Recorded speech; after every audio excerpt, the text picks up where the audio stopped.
Well, one last story, and we'll take a short break. All right. This was submitted to us by John Phillips. All right. A black college lacrosse player, 21, is arrested for spraying the N-word in swastika graffiti, targeting himself and other minority students in 2 incidents that terrorized the campus. So, wow. Are you kidding me? I fucking hate people. I know. Again, it's this, I'm going to drive this narrative. Yeah. See? It happened to me. See? So I'll do it to myself and then fucking get caught. Yeah. What do you say when you get caught to this? Oh, well, I was just trying to prove a point. What was your point? You're so busted. Yeah. Now do you see? Now here's what I want to know, and maybe it discuss it in the article. If it is, you can just read it. But if this would have been, let's just say that it wouldn't have been this guy, it would have actually been somebody that actually did this. They would be charged with a hate crime, right? Mm-hmm. So shouldn't this guy be charged with a hate crime? He should. Probably won't be, though. No. He'll get charged with criminal mischief. Yeah, probably. Fucking bullshit. Same exact crime. Mm-hmm. He should be charged as a hate crime. I would agree. All right, go ahead. A black college lacrosse player has been arrested in connection with 2 incidences of racist graffiti found in a dorm on Goucher campus or college campus in Maryland. Flynn Adjani Arthur, 3 names, of course. Flynn Adjani Arthur? Yes. Wow. A 21-year-old from Brunswick, Maine, was charged with 2 counts of malicious destruction of property on Thursday night in Baltimore. Okay. His arrest came after graffiti aimed at black and Latino students was found on the 2nd floor of a campus dorm, 1 floor above where similar graffiti had been found on November 14th. Goucher College administrators said in a statement, both incidences that shook the Towson campus. Oh, to its core. I'm just amazed at how quickly people are just like, oh, it's fearful. I live in fear. Oh, my God. I saw a symbol that fucking scares me. Yeah. Stop it. Both incidences that shook the Towson campus involved backwards swastikas. Backward. And targeted specific individuals, according to the statement. Today's graffiti depicted swastikas and letters KKK and appeared to include the last names of 4 black students, including Arthur. The previous graffiti reportedly said, all niggers on campus would be killed. Wow. All right. Well, I could see that getting people a little nervous. Yes. Arthur was released on his own recognizance after a bail review hearing on Friday. He has been banned from campus pending a student conduct review. I wonder how that's going to go for him. Oh, he'll be let back in. He'll come in with the ACLU when they're done with that other case. Yeah, of course. Goucher public safety officials work with Baltimore County Police and the Federal Bureau of Investigation, Baltimore's field office, to investigate both of graffiti incidences. They determined that Arthur was responsible for the messages based on evidence found on Thursday. Goucher's vice president and dean, Brian Coker, condemned the racist incidents during the Friday press conference. These acts of hate have consumed our community, and we feel strongly that the suspects should be prosecuted with the strongest charges, which reflect the seriousness of the crime. Okay, so they're actually saying that he should get hit with the dean is saying that, yes. Yeah, all right, well, hey, good for him for at least having the balls to stand up. But the dean is a white guy, so his words are discounted. Yeah, so his words will be just... So there will be, I will guarantee you, if it's not already out there, there's going to be some black caucus that's going to say, he wouldn't say that if it was a white student. Right, of course. It's only because it's a black student that right. He wants this guy fucking killed or whatever. Well, you need to use lynched. Lynched, yeah. He criticized Baltimore County Police for not charging Arthur with a hate crime. Chris Aiken. There we go. Chris Aiken. Though in Maryland, the specific charge of a hate crime does not exist. Oh, well, in that case, okay. Officer Jennifer Peach, a department spokeswoman, said, Instead, any evidence that a crime was motivated by bias is directed to the state attorney's office for consideration during prosecution. Sentencing of crimes that were motivated by bias carry harsher penalties. Mm-hmm. It's become like common jargon to call it a hate crime, Peach said. There's no such law that says hate crime. It has to do with sentencing if hate is the motivation. Mm-hmm. Officials say that the college has reached out to the individuals targeted in the graffiti to offer support, yet many minority students have expressed ongoing concerns despite Arthur's arrest. So I guess you would classify this as that, though, as whatever they're racially motivated. It was racially motivated. Mm-hmm. Yep. Wow, this guy might actually get fucking sentenced. A black guy might get sentenced to a hate sentence based on the use of a swastika. That all by itself is great. Yeah, if it happens. And somehow I think they'll just let it go. Well, they'll plea it down to misdemeanor. Mm-hmm. Senior Cindy Jones told the Sun the graffiti incidents were merely symptoms of Goucher's larger issue of racism on campus. Right. Some black students recently started a buddy system for walking in pairs around the campus at night. Now, has anybody been a victim of violence on this campus? Doesn't sound like it. Goucher's Black Student Union group also designated a common area on the campus for students to gather, debrief, and vent. Debrief. A number of students flocked to the space on Friday afternoon to sign a list of 7 demands. Mm-hmm. The demands include the hiring of more black staff on campus, the installation of security cameras in resident halls, and the requirement that incoming students take a class of cultural competency. Right. We had to mobilize when we were just trying to get an education, Jones said. It's just really disappointing and draining. Jones said that the list itself, which was recycled from a similar one in 2014, serves as evidence that race tensions on campus have persisted. My concern is officials will be like, we got him. We solved your problems, Jones said, but this is just the tip of the iceberg. Right. That's it. Before you go to break real quick, yeah. I'm gonna bring one more. Okay. I don't know if it's a racial story, and I don't even have a story in front of me. I just want to talk about it. Okay. I don't know if it's racial or if it's just men versus women. Okay. I'm sure you heard about the running back from the Chiefs that got cut. Yeah. He had a video out there that had some domestic violence. Did you see the video? I did not see the video. All right, look it up while we're talking here, because I want you to view the video. It was on TMZ. Okay. But so if you just look up Kareem Hunt kicks girlfriend or something, and it'll come up. I read the story, but I did not see the video. Having watched the video, it's shot in a hotel somewhere, and what's clear to me from watching the video is that he's a knucklehead. Yeah, I'm gonna put that out first. Well, most situations like this are just stupid. Yeah, I mean, I don't know what was said. It doesn't really matter what was said. He is an idiot because he pushes her down a couple of times, then he walks up and kicks her in the fucking ribs. Okay. So he's a fucking knucklehead, right? And he got what he deserved, I guess. But here's my real question. When you watch the video, you'll see it. This bitch does not fucking shut up. She keeps antagonizing him. She keeps fucking goading him. When his friends pull him around the corner, like it happened like in a corner, mm-hmm.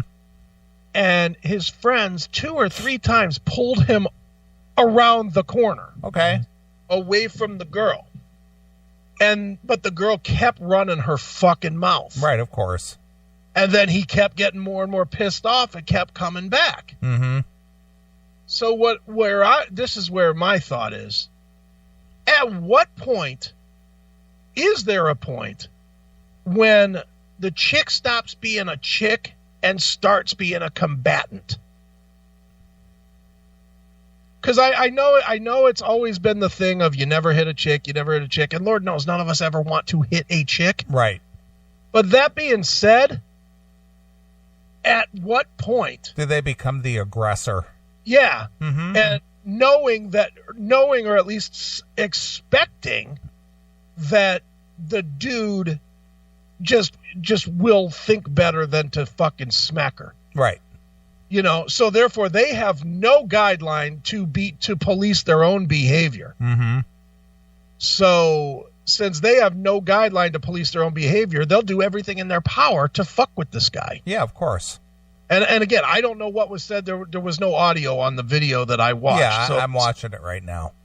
And he's losing his shit. But you'll notice that the chick never walks away. Never she doesn't take any kind of defensive stance. No. She just continues to be aggressive. She's continually goading him to coming back. She wants to get fucked up. Yeah, of course. Or she wants to. At a minimum, I'm not going to back down for nobody. Yeah, well, I see that she's kind of stooping though, and then he turns around and kicks her. Yeah, well, that was the dumb move right there. He shouldn't have kicked her. Yeah, I agree with that. I'm watching it right now, and I see that she's getting into this altercation with him, and his friends are pulling him away, and she continues to go after him. Yeah, and then they finally, kind of subside a little bit, and she's kind of stooping down there all alone, and he walks over and kicks her. Yeah, he breaks free. I'm in no way defending him. Yeah. But what I'm saying is I think at some point this fucking nonsense is not all the guy. Well, I agree. But it's always penalized as all the guy. Well, herein lies the truth of the matter. Mm-hmm. The proof of the burden of proof is always on the guy with the money. Agree. Whoever has the bigger wallet, that's the guy who's at fault. Which is just insane. Chicks know how to push guys' buttons. Of course. I mean, I have personal experience for that. Mm-hmm. Yeah, I mean, it just. I'm not saying that he shouldn't have been cut. I'll be honest. I'm stunned that the Chiefs cut him. Mm-hmm. But the thing is the precedent has already been set with the Ravens. Yeah, with Ray Rice. But yeah. But there was a difference between Ray Rice, a player who was already done. Well, it doesn't matter. He was still an active player, and his video became viral, and he got the boot. Well, Leonard Little killed a guy, and so did Dante Stallworth, and they both played after it. Yeah, but there was no video. There was Dante Stallworth. He killed a fucking guy on the road with a drunk driver. Yeah, that's a little bit different. He didn't aggressively go after somebody. No, I guess. I don't know. It just stuns me, man, that when I, more and more I watch this shit, and it's like the guy's an idiot and should get penalized for being an idiot, but there should be some kind of penalty on this chick as well. Well, but she doesn't work for anybody, and she's not earning a big paycheck. Yeah, but maybe an assault charge or something. Well, maybe, but the assault charge either has to be brought by him, or the DA has to recommend assault charges. Which should happen in the. Which should, but again, this guy's a high-profile, big-money player, and so all the burden is on him. And he's probably just going to shut the fuck up and get it over with if it isn't already. I mean, it happened in February, so it's probably whatever's going to happen is probably already happened. Yeah, but the Ray Rice thing is what set the precedent. It's on video. There's an altercation. There's a big brooding football player guy beating up on this little demure, little girl. Yeah, the Ray Rice thing is outrageous. Well, I agree, but I'm just saying that set the bar. That dude hit her Tyson style. Yeah, and she probably deserved it too. Yeah, she probably did. She's probably being a twat and fucking got smacked. It just always stuns me that no matter what, the chicks just assume that they're not going to get hit, so they fucking take it all the way over the edge, and then bitch, and then whine when somebody actually does fucking whack them. I promise you that she's suing him. She's got to be suing him. Yeah, but he's got the deep pockets. Yeah. Mm-hmm. It's all about the money, man. I was just curious if you thought the same as I did. Yeah, well, again, anytime you're a high-profile person and anytime you have a lot of money, you're going to be the one who's going to take the brunt. Yeah. I'm gonna address your butthole here, Neely. Neely's butthole posted that Joe Mixon knocked out that broad. He did, but it was in college. It wasn't as a pro. He did it in college, so clean slate once you join the NFL, I believe. Right. So no, I am not an advocate of hitting women or I've never done it in my life ever, and I'm not an advocate of it. But women do and will push your buttons. They will. And try to. They will. They try to. They try to get you to hit them sometimes. They absolutely. It's not. Look, I don't think it's very hard at all to figure out when a guy is losing that fucking. Whether it's in a fight with another guy or a woman or whatever. A guy that like. You've never been in a fist fight, have you? When I was younger, but not like as an adult. As an adult, you've seen them happen? Though, oh yeah, of course. I've seen plenty of them. You sort of know right before the guy's going to launch that he's going to launch. Whoever's going to throw the first punch, you realize that they're at that point. You know, the way they look, the way they're acting, the way they're breathing, everything. You realize when they're about to lose their shit. And chicks see that and just keep on fucking pushing forward. Yep. Because they don't have any fear of getting fucking punched. Well, you know, I've been in, you know, in a, you know, fairly recent experience where I was, you know, told that this guy hit me, this guy hit me, this guy hit me, and you know, she pushed me to the point to where it was just like, yeah, I kind of get why guys would hit you. Yeah, you fucking deserved it. Yeah. Not that I would do it, but I can understand how some guy, especially if he was drinking or something, you deserved a punch in the face. Yeah. I think women have forgotten that we don't punch them as a courtesy, not as a requirement. Right. And it really is a courtesy. You know, it's a courtesy that we've all been taught. We, our age, have been taught by our fathers and family and whatnot. But it's still a courtesy. Mm-hmm. You know, and it should be treated like a courtesy. You shouldn't expect it. You should hope that you'll be given that courtesy. Right. And that's where, you know, I watch a video like this and I'm like, wow, this is a bitch that absolutely was looking to get fucking whacked. Right. Or was just looking to drive this guy fucking absolutely crazy. Mm-hmm. That's really what it was. Just was not going to shut the fuck up no matter what. And yeah, if she was in fear for her safety, she would have walked the other way. She had every opportunity to walk the other way. But exactly. but even while his friends were restraining him, she still kept coming at him. Yeah, she kept coming at him, running that fucking hole of hers. You know, just running her fucking mouth. And then he broke loose and fucking knocked her down and kicked her. Which, that's fucking Bush League there, dude. What are you doing kicking anybody when they're on the ground? Yeah, I agree. You know, yeah, you deserved what you got, but, you know, holy fuck. She deserved what she got. He deserved what he got. And I get it. You know, I don't feel this. The Ray Rice one, watching the Ray Rice one, and obviously we didn't hear what was said or anything, but he was sort of out of line because he really, I mean, he's totally out of line, but he just fucking cold cocked. He did. He just cold cocked her and knocked her unconscious. That's fucking bullshit. This one, the girl was just running her goddamn mouth to the point that this guy lost his shit. Mm-hmm. And while I'm not condoning it, what's the Chris Rock saying? I'm not condoning it, but I understand. Yeah. And I definitely understand it on that one. Ooh, just insane. It is.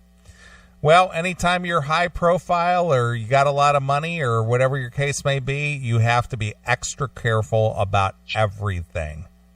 So does he or does he not get picked up next year? I think if he's got some smart lawyers or some smart handlers, they'll say that he went to some kind of, counseling and he went, management. Management. Well, look at Michael Vick. He went to jail. Yeah. And he got put back in. Mm-hmm. So this guy, he'll go through some counseling and he'll go through this and that and he's rehabbed and he's a new man and yada, yada, yada. And yeah, he'll get picked up. I think he'll get picked up too because he's a great player, not just an average player. Sure. He's a fucking big time star. Right. And he's young and he's still got a lot of football in him. And he just needs to, make amends and show that he's putting his best foot forward and he's willing to go through the counseling and blah, blah, blah. And, he'll be ready to play. Yeah. And see, I'm already thinking that he's going to be the cheap knockoff that some team's going to pick up that can't afford Le'Veon Bell next year. So whoever can't or doesn't want to afford Le'Veon Bell for $17 million, they'll take this guy for half the money, accept the 6-game suspension and fucking deal with him for 10 games. Sure. That's what I think is going to happen. Well, that's a good call there, Mr. Brown's analysis. That's what I honestly think will happen. But and it's funny because I'd take him on the Browns in a minute. Sure, I don't shit. They're not role models to me. They're just fucking names on the field as far as I'm concerned. They're just gaining yards. Hail and kill caller, you're on the air. Boys, how are you? Wow, how about that? It's Ozzy Ace. I've just caught the last hour or so of the show. I've been out here and there and everywhere. But just on the naming thing anyway, when I order a pizza, I put down Trump Jr. Do they ever snicker, and do you feel bad about it later or anything like that? No, I walk in and just go, yeah, my mate Donald, yeah, I'm Junior, and I always get more toppings. Well, what's going on, Ozzy? What's on your mind? Heaps. There's heaps. This whole, end of the road tour and all that, and and I personally, and look, just my comment on the Ace thing. I personally think that he is sober. He's there. Tommy was a fill-in when Ace was fucked up. Well, he's all right now. He's ready to do the show. You know how in the past you talk about like Piercy's not even dead and there's another guy mimicking him. Well, it's the same thing with Ace, and he's fine now. So why wouldn't they go? I don't see it as throwing him under the bus. You were the fill-in guy. Ace is fine now. He's in. Well, it wasn't like Tommy was a placeholder. Ace was out. That was the end of the story for him. End of the road. Oh yeah, but I mean they can see now that he's fine, or Tommy's got to go. Chris, any thoughts? Yeah, I don't know how this relates at all to fucking football players kicking their chicks, but as far as Ace, most of those footy players that get in trouble over there, they're all black though, aren't they? Is that a factor? Well, no. Well, because my mate's a sports handicapper. I mean, he does some rants on his thing, and I listen to him daily, and there's always some bloody fucking black guy getting in trouble. Some licorice stick. So you don't hold the Moolies in high regard over there in Australia, huh? Oh, look, come on. They're uneducated, overweight people playing that NFL. End of story. They can't get a job, so they do that. And then they get offered this great fucking contract for $10 million, and they fuck it up. They'll beat their girlfriend up or something and leave the fucking footprint there for the cops to see, or leave the gun in the fucking glove box or something, or Or instead of leaving the car and walking away while they're pissed, they stay there and try and push it or some fucking stupid thing. Jesus Christ. You know, of course. I know what's going on over there. You know, have a good diet of Dunkin' Donuts, be overweight, be a dropout, and you're in the NFL. But anyway, yeah, so... Anyway, guys, just thought I'd touch base and whatever. And, yeah. All right, Ozzy. All right, boys. I don't care. Fuck you, pal. And hands down. There goes the heavy-breathing Ozzy. Yeah, no kidding. God, He's always breathing heavy. He's about 22 miles into the marathon today. Jesus. Holy smokes. All right, well, what was that player's name? Kareem Hunt. All right, well, I'm going to dedicate this song to Kareem Hunt. All right. Mike Hunt's brother. Yes. And I'm going to play some Jackal for Jackal. I think this is a very fitting tune. This is When Push Comes to Shove. Nice. It's Jackal exclusively here. On your Classic Metal Show. Hey, this is Jesse James Dupree. Now listen to the Classic Metal Show. Ha!